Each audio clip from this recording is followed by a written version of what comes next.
घर को कुणिया आसचंती कौन तांको पई सब स्पेशल बनैली आसंतु देखि नबा एई मिनी ब्लॉग रे। कुणिया आसचंती माने तो डेफिनेटली स्पेशल आइटम मटन टे घरे निहाती हबो।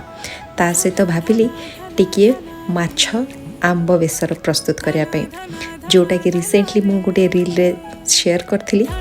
बहुत ही पसंद आसिला दुईटा जाक रेसिपी समस्त को। आ ता सहित टिके स्पेशल स्वीट्स भी बनै नेली, जेपरिक एबे लिचु सीजन रे लिचु संदेश, मैंगो आइसक्रीम सब जिनस होममेड।